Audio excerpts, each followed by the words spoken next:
मुंशी प्रेमचंद्र द्वारा रचित उपन्यास रंगभूमि अध्याय 48। काशी के म्युनिसिपल बोर्ड में भिन्न भिन्न राजनीतिक संप्रदायों के लोग मौजूद थे। एकवाद से लेकर जनसत्तावाद तक सभी विचारों के कुछ न कुछ आदमी थे। अभी तक धन का प्राधान्य नहीं था, महाजनों और रईसों का राज्य था। जनसत्ता के अनुयायी शक्तिहीन थे, उन्हें सिर उठाने का साहस न होता था। राजा महेंद्र कुमार की ऐसी धाक बंधी हुई थी कि कोई उनका विरोध न कर सकता था। पर पांडेपुर के सत्याग्रह ने जनसत्तावादियों में एक नई संगठन शक्ति पैदा कर दी। उस दुर्घटना का सारा इल्जाम राजा साहब के सिर मढ़ा जाने लगा। यह आंदोलन शुरू हुआ कि उन पर अविश्वास का प्रस्ताव उपस्थित किया जाए। दिन दिन आंदोलन जोर पकड़ने लगा। लोकमतवादियों ने निश्चय कर लिया कि वर्तमान व्यवस्था का अंत कर देना चाहिए, जिनके द्वारा जनता को इतनी विपत्ति सहनी पड़ी। राजा साहब के लिए यह कठिन परीक्षा का अवसर था। एक ओर तो अधिकारी लोग उनसे असंतुष्ट थे, दूसरी ओर यह विरोधी दल उठ खड़ा हुआ। बड़ी मुश्किल में पड़े। उन्होंने लोकवादियों की सहायता से विरोधियों का प्रतिकार करने की ठानी थी। उनके राजनीतिक विचारों में भी कुछ परिवर्तन हो गया था। वह अब जनता को साथ लेकर म्युनिसिपैलिटी का शासन करना चाहते थे। पर अब क्या हो? इस प्रस्ताव को रोकने के लिए उद्योग करने लगे। लोकमतवाद के प्रमुख नेताओं से मिले, उन्हें बहुत कुछ आश्वासन दिया कि भविष्य में उनकी इच्छा के विरुद्ध कोई काम न करेंगे। इधर अपने दल को भी संगठित करने लगे। जनतावादियों को वह सदैव नीची निगाह से देखा करते थे, पर अब मजबूर होकर उन्हीं की खुशामद करनी पड़ी। वह जानते थे कि बोर्ड में यह प्रस्ताव आ गया तो उसका स्वीकृत हो जाना निश्चित है। खुद दौड़ते थे, अपने मित्रों को दौड़ाते थे कि किसी उपाय से यह बला सिर से टल जाए। किंतु पांडेपुर के निवासियों का शहर में रोते फिरना उनके सारे यत्नों को विफल कर देता था। लोग पूछते थे, हमें कैसे विश्वास हो कि ऐसे ही निरंकुशता का व्यवहार ना करेंगे? सूरदास हमारे नगर का रत्न था। कुंवर विनय सिंह और इंद्रदत्त मानव समाज के रत्न थे। उनका खून किसके सिर पर है? अंत में यह प्रस्ताव नियमित रूप से बोर्ड में आ ही गया। उस दिन प्रातः काल से म्युनिसिपल बोर्ड के मैदान में लोगों का जमाव होने लगा। यहाँ तक कि दोपहर होते होते 10-20 हजार आदमी एकत्र हो गए। 1 बजे प्रस्ताव पेश हुआ। राजा साहब ने खड़े होकर बड़े करुणोत्पादक शब्दों में अपनी सफाई दी। सिद्ध किया कि मैं विवश था। इस दशा में मेरी जगह पर कोई दूसरा आदमी होता तो वह भी वही करता जो मैंने किया। इसके सिवा अन्य कोई मार्ग न था। उनके अंतिम शब्द ये थे, मैं पद लोलुप नहीं हूँ, सम्मान लोलुप नहीं हूँ, केवल आपकी सेवा का लोलुप हूँ। अब और भी ज्यादा इसलिए कि मुझे प्रायश्चित करना है, जो इस पद से अलग होकर मैं न कर सकूंगा, वह साधन ही मेरे हाथ से निकल जाएगा। सूरदास का मैं उतना ही भक्त हूँ जितना और कोई व्यक्ति हो सकता है। आप लोगों को शायद मालूम नहीं है कि मैंने शफा खाने में जाकर उनसे क्षमा प्रार्थना की थी और सच्चे हृदय से खेद प्रकट किया था। सूरदास का ही आदेश था कि मैं अपने पद पर स्थिर रहूं, नहीं तो मैंने पहले ही पद त्याग करने का निश्चय कर लिया था। कुंवर विनय सिंह की अकाल मृत्यु का जितना दुख मुझे है, उतना उनके माता पिता को छोड़कर किसी को नहीं हो सकता। वह मेरे भाई थे। उनकी मृत्यु ने मेरे हृदय पर वह घाव कर दिया है जो जीवन पर्यंत न भरेगा। इंद्रदत्त से भी मेरी घनिष्ठ मैत्री थी। क्या मैं इतना अधम, इतना कुटिल, इतना नीच, इतना पामर हूँ कि अपने हाथों अपने भाई और अपने मित्र की गर्दन पर छुरी चलाता? यह आक्षेप सर्वथा अन्यायपूर्ण है। यह मेरे जले पर नमक छिड़कना है। मैं अपनी आत्मा के सामने, परमात्मा के सामने निर्दोष हूँ। मैं आपको अपनी सेवाओं की याद नहीं दिलाना चाहता, वह स्वयं सिद्ध है। आप लोग जानते हैं मैंने आपकी सेवा में अपना कितना समय लगाया है, कितना परिश्रम, कितना अनवरत उद्योग किया है। मैं रियायत नहीं चाहता, केवल न्याय चाहता हूँ। वक्तृता बड़ी प्रभावशाली थी, पर जनवादियों को अपने निश्चय से न डिगा सकी। 15 मिनट में बहुमत से प्रस्ताव स्वीकृत हो गया और राजा साहब ने भी तत्क्षण पद त्याग की सूचना दे दी। जब वह सभा भवन से बाहर निकले तो जनता ने, जिन्हें उनका व्याख्यान सुनने का अवसर न मिला था, उन पर इतनी फप्तियां उड़ाई, इतनी तालियां बजाई कि बेचारे बड़ी मुश्किल से अपनी मोटर तक पहुंच सके। पुलिस ने चौकसी ना की होती तो अवश्य दंगा हो जाता। राजा साहब ने एक बार पीछे फिरकर सभा भवन को सजल नेत्रों से देखा और चले गए। कीर्ति लाभ उनके जीवन का मुख्य उद्देश्य था और उसका यह निराशापूर्ण परिणाम हुआ। सारी उम्र की कमाई पर पानी फिर गया। सारा यश, सारा गौरव, सारी कीर्ति जनता के क्रोध प्रवाह में बह गई। राजा साहब वहां से जले हुए घर आए तो देखा कि इंदु और सोफिया दोनों बैठी बातें कर रही हैं। उन्हें देखते ही इंदु बोली, मिस सोफिया सूरदास की प्रतिमा के लिए चंदा जमा कर रही हैं। आप भी तो उनकी वीरता पर मुग्ध हो गए थे, कितना दीजिएगा? सोफी बोली, इंदु रानी ने 1000 रुपया प्रदान किया है और इसके दुगने से कम देना आपको शोभा न देगा। महेंद्र कुमार ने त्योरियां चढ़ाकर कहा, मैं इसका जवाब सोच कर दूंगा। सोफी बोली, फिर कब आऊं? महेंद्र कुमार ने ऊपरी मन से कहा, आपके आने की जरूरत नहीं है, मैं स्वयं भेज दूंगा। सोफिया ने उनके मुख की ओर देखा तो त्योरियां चढ़ी हुई थी। उठकर चली गई। तब राजा साहब इंदु से बोले, तुम मुझसे बिना पूछे क्यों ऐसा काम करती हो जिससे मेरा सरासर अपमान होता है? मैं तुम्हें कितनी बार समझाकर हार गया। आज उसी अंधे की बदौलत मुझे मुंह की खानी पड़ी। बोर्ड ने मुझ पर अविश्वास का प्रस्ताव पास कर दिया और उसी की प्रतिमा के लिए तुमने चंदा दिया और मुझे भी देने को कह रही हो। इंदु बोली, मुझे क्या खबर थी कि बोर्ड में क्या हो रहा है? आपने भी तो कहा था कि उस प्रस्ताव के पास होने की संभावना नहीं है। राजा बोले, कुछ नहीं, तुम मेरा अपमान करना चाहती हो। इंदु बोली, आप उस दिन सूरदास का गुणगान कर रहे थे, मैंने समझा चंदे में कोई हरज नहीं है। मैं किसी के मन के रहस्य थोड़े ही जानती हूँ, आखिर वह प्रस्ताव पास कैसे हो गया? राजा बोले, अब मैं यह क्या जानूं कैसे पास हो गया, इतना जानता हूँ कि पास हो गया। सदैव सभी काम अपनी इच्छा या आशा के अनुकूल ही तो नहीं हुआ करते। जिन लोगों पर मेरा पूरा विश्वास था उन्हीं ने अवसर पर दगा दी, बोर्ड में आए ही नहीं। मैं इतना सहिष्णु नहीं हूँ कि जिसके कारण मेरा अपमान हो उसी की पूजा करूँ। मैं यथाशक्ति इस प्रतिमा आंदोलन को सफल न होने दूंगा। बदनामी तो हो ही रही है और हो, इसकी परवाह नहीं। मैं सरकार को ऐसा भर दूंगा कि मूर्ति खड़ी न होने पाएगी। देश का हित करने की शक्ति अब चाहे ना हो पर अहित करने की है और दिन दिन बढ़ती जाएगी। तुम भी अपना चंदा वापस कर लो। इंदु विस्मित होकर बोली, दिए हुए रुपए वापस कर लूं? राजा बोले, हाँ, इसमें कोई हरज नहीं। इंदु बोली, आपको कोई हरज ना मालूम होता हो, मेरी तो इसमें सरासर हेटी है।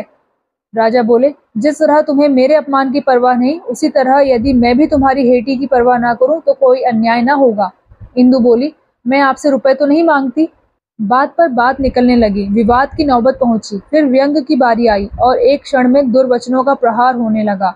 अपने अपने विचार में दोनों ही सत्य पर थे, इसलिए कोई न दबता था। राजा साहब ने कहा, न जाने वो कौन दिन होगा कि तुमसे मेरा गला छूटेगा। मौत के सिवा शायद अब कहीं ठिकाना नहीं है। इंदु बोली, आपको अपनी कीर्ति और सम्मान मुबारक रहे, मेरा भी ईश्वर मालिक है। मैं भी जिंदगी से तंग आ गई, कहाँ तक लौंडी बनूं, अब हद हो गई।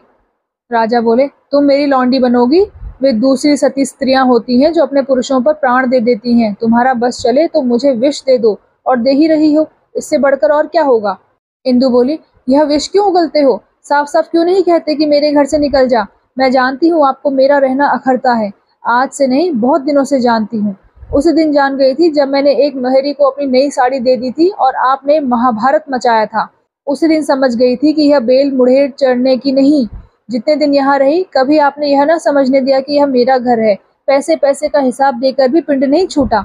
शायद आप समझते होंगे कि यह मेरे ही रुपयों को अपना कहकर मनमाना खर्च करती है और यहाँ आपकी एक ढेला छूने की कसम खाती हूँ। आपके साथ विवाह हुआ है, कुछ आत्मा नहीं बेची है। महेंद्र ने होंठ चबाकर कहा, भगवान सब दुख दे, बुरे का संग न दे, मौत भले ही दे दे। तुम जैसी स्त्री का गला घोंट देना भी धर्म विरुद्ध नहीं। इस राज्य की कुशल मनाओ की चयन कर रही हो। अपना राज्य होता तो यह कैंची की तरह चलने वाली जबान तालू से खींच ली जाती। इंदु बोली, अच्छा अब चुप रहिए, बहुत हो गया। मैं आपकी गालियां सुनने नहीं आई हूँ। यह लीजिए अपना घर, खूब टांगे फैलाकर सोइए। राजा बोले, जाओ, किसी तरह अपना पौरा तो ले जाओ, बिल्ली बख्शे, चूहा अकेला ही भला। इंदु ने दबी जबान से कहा, यहाँ कौन तुम्हारे लिए दीवाना हो रहा है? राजा ने क्रोधोन्मत्त होकर कहा, गालियां दे रही है, जबान खींच लूंगा। इंदु जाने के लिए द्वार तक आई थी। यह धमकी सुनकर फिर लौट पड़ी और सिंहनी की भांति बफर कर बोली, इस भरोसे ना रहिएगा, भाई मर गया है तो क्या गुड़ का बाप कोल्हू तैयार है? सिर के बाल ना बचेंगे। ऐसे ही भले होते तो दुनिया में इतना अपयश कैसे कमाते? यह कहकर इंदु अपने कमरे में आई, उन चीजों को समेटा जो उसके मैके से मिली थी। वे सब चीजें अलग कर दी जो यहाँ की थी। शोक ना था, दुख ना था, एक ज्वाला थी जो उसके कोमल शरीर में विष की भांति व्याप्त हो रही थी। मुंह लाल था, आंखें लाल थी, नाक लाल थी, रोम रोम से चिंगारियां सी निकल रही थी। अपमान आग्नेय वस्तु है। अपनी सब चीजें संभाल कर इंदु ने अपनी निज गाड़ी तैयार करने की आज्ञा दी। जब तक गाड़ी तैयार होती रही वह बरामदे में टहलती रही। ज्यों ही फाटक पर घोड़ों की टाप सुनाई दी वह आकर गाड़ी में बैठ गई, पीछे फिरकर भी ना देखा। जिस घर की वह रानी थी, जिसको वह अपना समझती थी, जिसमें जरा सा कूड़ा पड़ा रहने पर नौकरों के सिर हो जाती थी, उसी घर से इस तरह निकल गई जैसे देह से प्राण निकल जाता है। उसी देह से जिसकी वह सदैव रक्षा करता था, जिसके जरा जरा से कष्ट से स्वयं विकल हो जाता था। किसी से कुछ ना कहा, ना किसी की हिम्मत पड़ी कि उससे कुछ पूछे। उसके चले जाने के बाद महाराजन ने जाकर महेंद्र से कहा, सरकार, रानी बहू जाने कहाँ चली जा रही हैं? महेंद्र ने उसकी ओर तीव्र नेत्रों से देखकर कहा, जाने दो। महाराजन बोली, सरकार, संदूक और संदूकचे लिए जाती हैं। महेंद्र बोला, कह दिया जाने दो। महाराजन बोली, सरकार, रूठी हुई मालूम होती हैं, अभी दूर ना गई होंगी, आप मना लें। महेंद्र चिल्लाया, मेरा सिर मत खा। इंदु लदी फंदी सेवा भवन पहुंची तो जानवी ने कहा, तुम लड़कर आ रही हो, क्यों? इंदु बोली, कोई अपने घर में नहीं रहने देता तो क्या जबरदस्ती है? जानवी बोली, सोफिया ने आते ही आते मुझसे कहा था आज कुशल नहीं है। इंदु बोली, मैं लौंडी बनकर नहीं रह सकती। जानवी बोली, तुमने उनसे बिना पूछे चंदा क्यों लिखा? इंदु बोली, मैंने किसी के हाथों अपनी आत्मा नहीं बेची है। जानवी बोली, जो स्त्री अपने पुरुष का अपमान करती है उसे लोक परलोक कहीं शांति नहीं मिल सकती। इंदु बोली, क्या आप चाहती हैं कि मैं यहाँ से भी चली जाऊं? मेरे घाव पर नमक ना छिड़के। जानवी बोली, पछताओगी और क्या, समझाते समझाते हार गई, पर तुमने अपना हठ ना छोड़ा।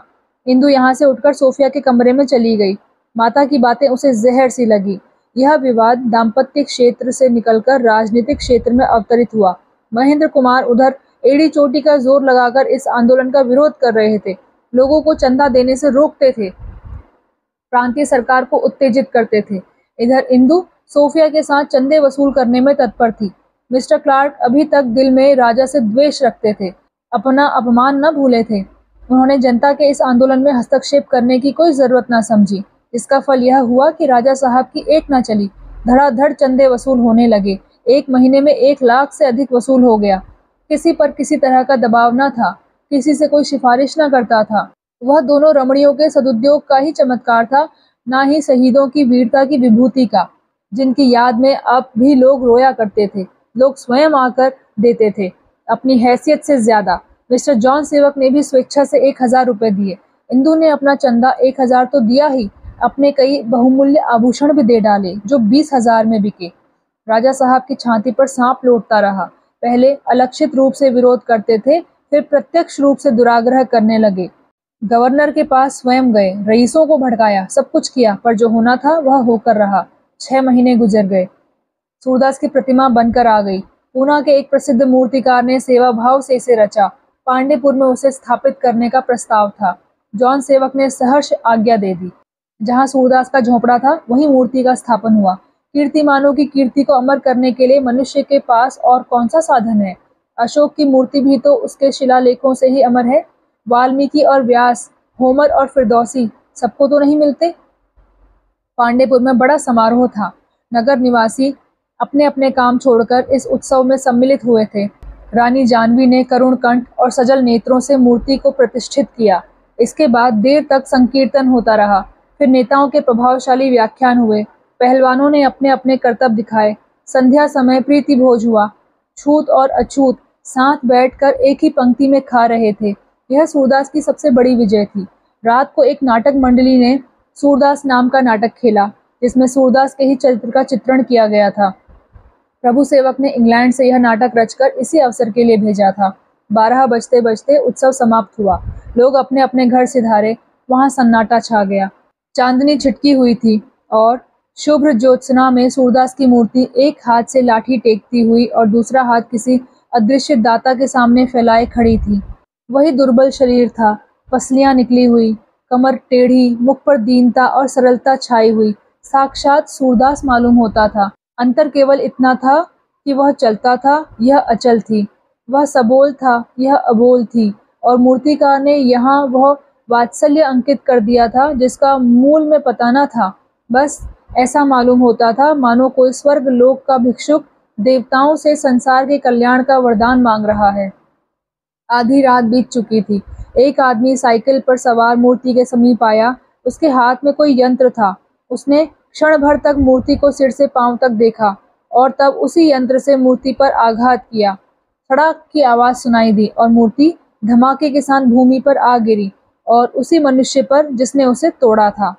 वह कदाचित दूसरा आघात करने वाला था। इतने में मूर्ति गिर पड़ी, भाग न सका, मूर्ति के नीचे दब गया। प्रातःकाल लोगों ने देखा तो राजा महेंद्र कुमार सिंह थे। सारे नगर में खबर फैल गई कि राजा साहब ने सूरदास की मूर्ति तोड़ डाली और खुद उसी के नीचे दब गए। जब तक जिए सूरदास के साथ वैर भाव रखा, मरने के बाद भी द्वेष करना न छोड़ा। ऐसे ईर्ष्यालु मनुष्य भी होते हैं। ईश्वर ने उसका फल भी तत्काल ही दे दिया। जब तक जिए सूरदास से नीचा देखा, मरे भी तो उसी के नीचे दबकर। जाति का द्रोही, दुश्मन, दंभी, दगाबाज और इन सभी कठोर शब्दों में उनकी चर्चा हुई। कारीगरों ने फिर मसालों से मूर्ति के पैर जोड़े और उसे खड़ा किया, लेकिन उस आघात के चिन्ह अभी तक पैरों पर बने हुए हैं और मुख भी विकृत हो गया है।